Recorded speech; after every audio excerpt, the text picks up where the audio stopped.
Le livre de Daniel, chapitre 6. Darius le Mède s'empara du royaume à l'âge de 62 ans. Darius trouva bon d'établir sur le royaume 120 administrateurs qui devaient être répartis dans tout le royaume. Il mit à leur tête 3 responsables, parmi lesquels figurait Daniel, afin que les administrateurs leur rendent des comptes et que le roi ne subisse aucun dommage. Daniel se montrait supérieur aux autres responsables et aux administrateurs parce qu'il y avait en lui un esprit extraordinaire. Le roi pensait à lui confier la responsabilité de tout le royaume. Les responsables et les administrateurs cherchèrent alors une occasion d'accuser Daniel en rapport avec les affaires du royaume. Cependant, ils ne purent trouver aucune occasion de le faire, aucune faute de sa part, parce qu'il était fidèle et qu'on ne trouvait chez lui ni négligence ni faute.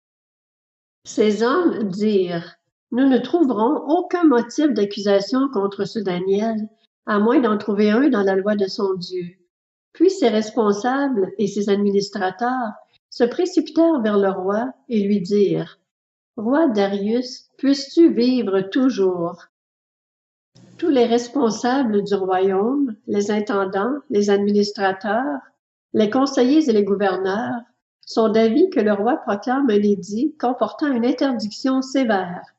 Toute personne qui, dans l'espace de 30 jours, adressera des prières à un autre, Dieu ou homme, que toi, roi, sera jetée dans la fosse aux lions.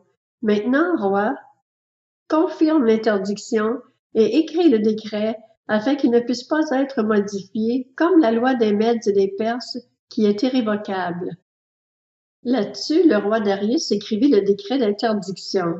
Lorsque Daniel fut au courant de la rédaction de ce décret, il se retira dans sa maison, où les fenêtres de la chambre à l'étage étaient ouvertes dans la direction de Jérusalem. 3 fois par jour, il se mettait à genoux, priait et exprimait sa reconnaissance à son Dieu, tout comme il le faisait avant. Alors ces hommes se précipitèrent et trouvèrent Daniel en train de prier et de supplier son Dieu. Puis ils se présentèrent devant le roi et lui parlèrent de l'interdiction royale. « N'as-tu pas écrit une interdiction d'après laquelle toute personne qui, dans l'espace de 30 jours, adresserait des prières à un autre, Dieu ou homme, que toi, roi, serait jetée dans la fosse aux lions? » Le roi répondit: « Cet ordre est aussi sûr que la loi des Mèdes et des Perses qui est irrévocable. » Ils prirent de nouveau la parole et dirent au roi: « Daniel, l'un des exilés de Juda, n'a tenu aucun compte de toi, roi, ni de l'interdiction que tu as écrite, et il fait sa prière 3 fois par jour. » Le roi fut très attristé quand il entendit cela. Il prit à cœur de délivrer Daniel, et jusqu'au coucher du soleil, il s'efforça de le sauver. Mais ces hommes insistèrent auprès du roi et lui dirent: « Sache, roi, que d'après la loi des Mèdes et des Perses, aucune interdiction ni aucun décret confirmé par le roi ne peut être modifié. » Alors le roi donna l'ordre de faire venir Daniel et de se jeter dans la fosse aux lions. Le roi dit à Daniel: « Que ton Dieu, que tu sers avec persévérance, veuille te délivrer. » On apporta une pierre et on la plaça sur l'ouverture de la fosse. Le roi y apposa l'empreinte de son anneau et de l'anneau de ses hauts fonctionnaires, afin que rien ne puisse être modifié pour Daniel. Le roi se rendit ensuite dans son palais.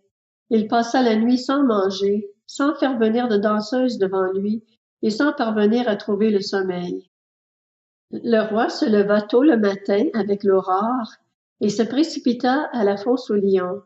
En s'approchant de la fosse, il appela Daniel d'une voix triste et lui demanda: « Daniel, serviteur du Dieu vivant, ton Dieu que tu sers avec persévérance a-t-il pu te délivrer des lions? » Daniel répondit au roi: « Roi, puisses-tu vivre toujours? Mon Dieu a envoyé son ange et fermé la gueule des lions. Ils ne m'ont fait aucun mal, parce que j'ai été trouvé innocent devant lui. Devant toi non plus, roi, je n'avais rien fait de mal. » Le roi fut alors tout heureux et ordonna de faire sortir Daniel de la fosse.